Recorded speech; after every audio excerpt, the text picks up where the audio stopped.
So dito sa may Maa Road, Dunhol yan. Dito sa may kanto Gym Village, no?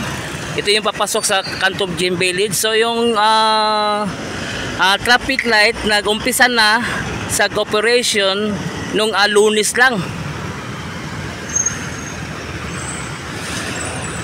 So yung tatawid doon sa pedestrian. So wala nang tatawid dito banda. So wala na.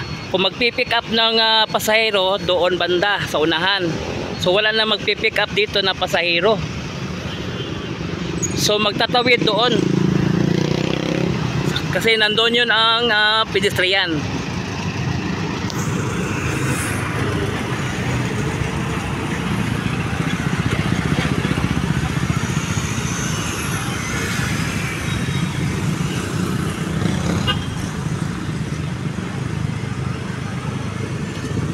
So sunod tayo sa batas sa trapiko, no? Yung magtatawid sa kalsada doon sa pedestrian magtawid. May signage yan para sa pedestrian.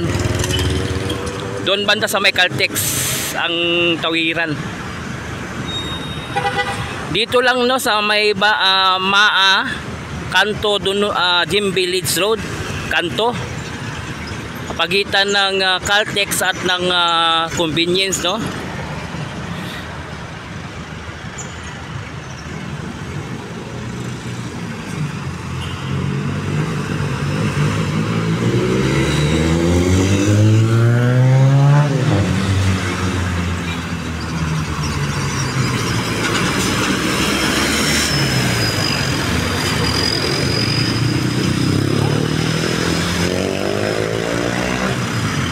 So yung traffic light yung Lunes lang, no, nag-umpisa sa operation.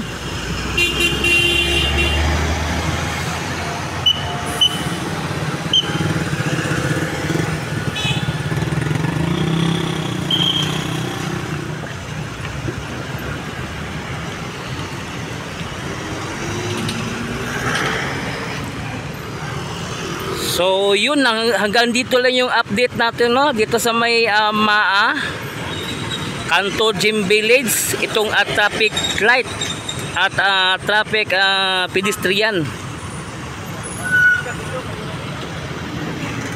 effective noong Lunes lang.